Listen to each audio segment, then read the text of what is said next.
No, dito na naman tayo sa bukid. Another day, no? Lapit ng vlog natin kahapon. Kasi binatikos tayo, binatikos. Bayaran daw ako, no? Bayaran ng ka-business family. Galingan ko pa daw po lalo para lumaki daw po yung bayad. Halatang ano no? Pag ginalingan, lalaki yung bayad. Halatang mema. Pero yan natin kasi sa kanyang opinion po 'yon. At syempre meron din ako sariling opinion. So yun, sa mapagpalang araw sa ating lahat. Ito yung mabilisang vlog lamang po. Yung pagtyagaan nyo na po muna tong content natin, no? Kasi habang wala pa tayong lakad, ito malapit na po. Mag 22 na, malapit na. So, abangan natin yung mga pasabog, mga granada. Granada. Ay, bawal pala magbanggit no ng mga ganong salita kasi dati may basa akong comment na wag magbibiro ng mga ganon. So yun, topic natin ngayon for today's video ay si Kuya Bornok. Yun, at syempre sama natin si Ate Siding. Sa Ate Siding naman kasi di kami masyado close niya kasi nakakasama ko talaga si Kuya Bornok. Baga nakakasama ko na lang si Ate Siding kapag sama-sama na po. So ayun, wait lang po. Busin ko muna po ito. Sayang ito po yung masarap sa buko, no? Yung mga natitirang yung laman. Sarap po na ito, papakin. So ayun, tuloy na po natin. Ayun, ikaw Bornok na tayo. Yari ka ngayon kaya Nok. Tapos ka ngayon. So ayun, sige Bornok ay nakilala natin syempre sa ka-business family. Hindi po pala, kasi si Kuya Bornok po ay noon pa lamang kilala na natin. Kasi parehas nga pong brilliant yung pangalan, yung lugar po namin ay talagang magkalapit na po kami ni Kuya Bornok kasi yung mga kapatid niya po ay kilala ko po yung mga kapatid niya. At yung papa niya po nga, katunayan nga po yung papa niya, yung bago pa lamang kami dito 2007, 2006 ay isa po sa papa niya yung gumawa sa bahay namin, yung mga palitada. Basta naalala ko yung maliit pa ako, sa nagsisemento. Mahusay po yung papa ni Kuya Bornok doon. At yun na nga, dahil sa malapit kami ni Kuya Bornok, pag wala pa kami sa business family, kilala ko na po siya. At yun, nakakasalamuha na rin natin. Ay hindi na iba. Hindi na iba, pero iba pa rin po ang sa loob ng ka-business family kasi ano na dyan sa ka-business family, ano na dyan pag nandiyan ka sa loob, kailangan maging mautak, matalino, talaga yung dapat yung the best ka. Syempre di maiwasan lalabas yung ugali mo kasi magkakasama na kayo kaya itong content talaga natin na to talagang bagay, kasi kung naalala nyo po, kaya ako pa pala ito nagagawa kasi may kanya-kanya namang pahayag tayo, sa kanya-kanya natin vlog, lalo na po sa mga first family, sa business official, Papa Dins, tuwing may vlog sila, diba, kapag ikaw yung binablog, may kanya-kanya ring opinion yung mga kasama mo, anong masasabi mo sa kanya. So ito naman po, para sa akin lamang. At di naman masama siguro na sa vlog ko magkaroon rin naman ako ng opinion. Total, nakasama ko na rin po sila at isa lang din po ang ating community.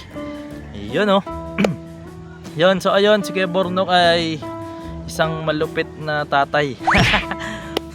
Si Kuya Bornok nakilala sa business family, lalo pa nating nakilala sa business family kasi doon lumabas yung ugali niya.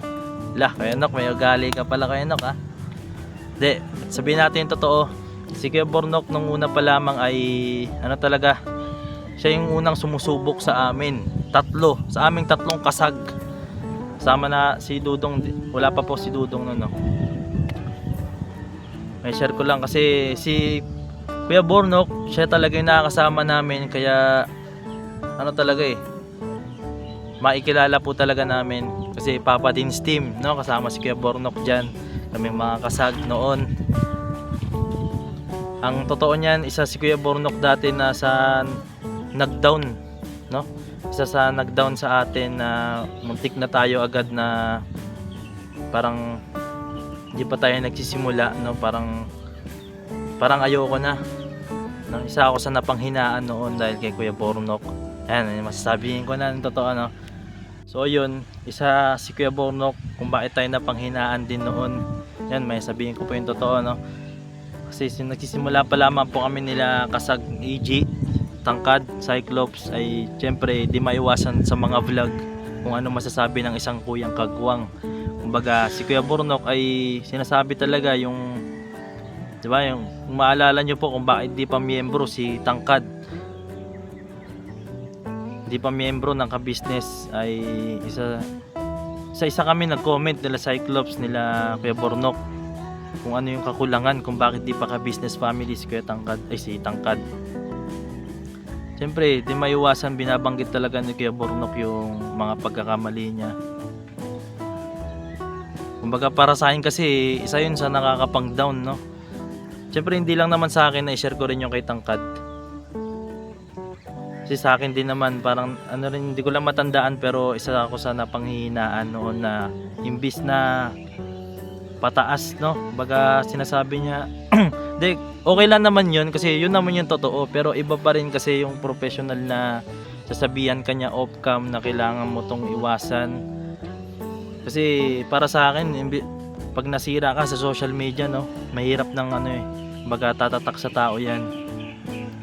Kasi kumpara sa kuya mo ng kagwang, kaya alam mo namang mga bata pa kami, no, kung bakit di mo na lang sabihan na kahit sabihin mong off cam, but parang dating kasi ng vlog na yun kay EG na parang napapahiya si Tangkad, kaya isa rin po ako sa nahihiya.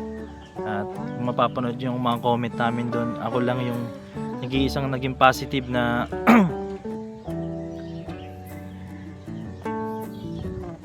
wala namang ano kay Tangkad, wala akong ano kay Tangkad, at isa ako sa gustong maging parang sa akin walang kulang si Tangkad noon, no. Para sa akin lang naman, kailangan niya lang maging ano, iisa yung puso na kasi yung time na yun gusto niya mag-training sa varsity, no. Para sa akin yun lang naman yung kakulangan niya. Kailangan mo lang na kapag gusto mo ang isang bagay, gustong maging pumakapasok sa ka-business family, ay dapat isa lang yung ano mo, hangarin mo, no. Kasi baka may ibang hangarin pa si Tangkad nun. Yun lang naman yung para sa akin kay Kuya Bornok, no. Baga nasasabihan, kaya siya nasasabihan sa comment section na grab, ano, may mga sip-sip pa na nasasabi. Pero para sa akin si Kuya Bornok, tama naman talaga yung mga ano niya. Kasi sinasabi niya yung totoo eh.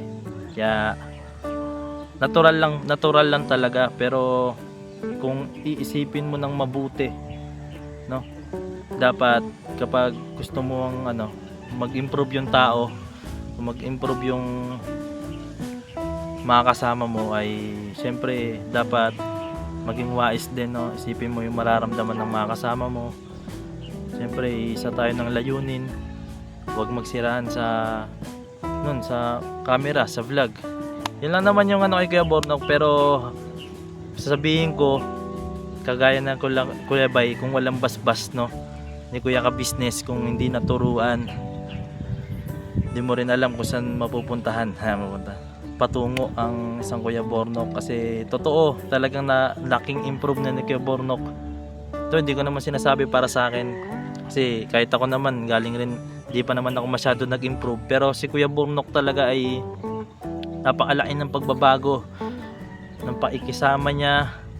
Naging ano na siya eh, wala na siyang pakialam kung ano na eh, kumbaga wala na siyang pakialam sa mga comment na negatibo. Yung positive na siya ngayon. Sana wag siyang ano, positive sa ano. Si Kuya Bornok ay close na talaga natin ngayon kasi napakadami na ng pinagdaanan. Kasi noon pa lamang tinapat ko na siya noon, no? Hindi ko lang matandaan na sinabihan ko siya off cam.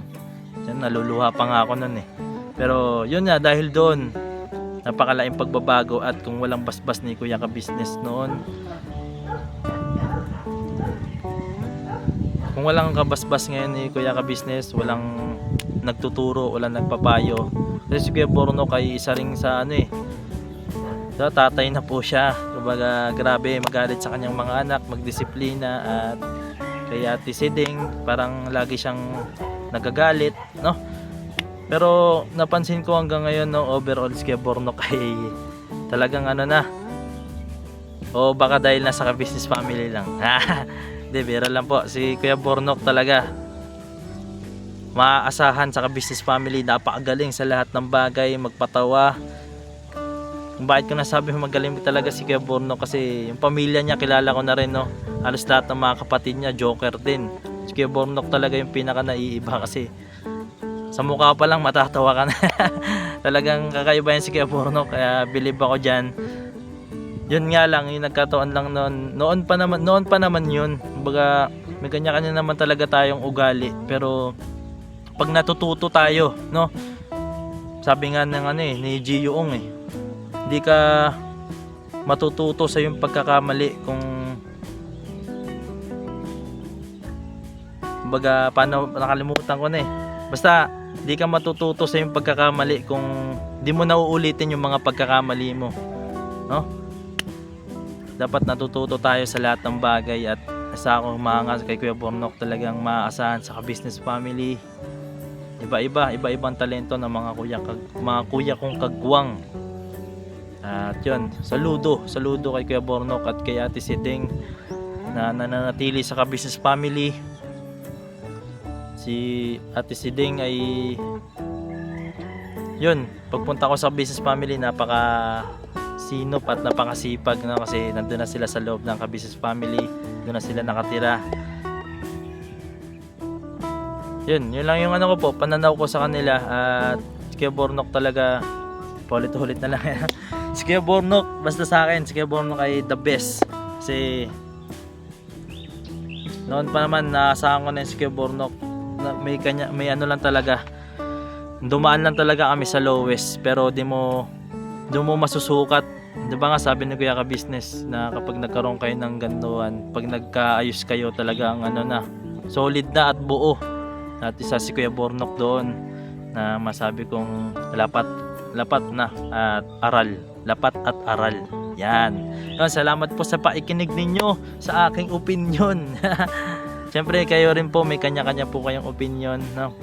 Pwede mag-comment din po kayo, no? At sa mga nakatapos nitong vlog, sa aking maikling usapin. Maikli pa ba to? Then, salamat sa panonood.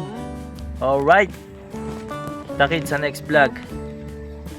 Yun, baka sabihin na naman, no, bayaran ako sa aking ginawang vlog na ito, no? So yun, sinasabi ko po talaga yung totoo, at kung sakaling may mali man ako, ay no, kung mag-comment po kayo kung anong dapat kong baguhin, no? At salamat po ng marami sa panonood niyo. Alright.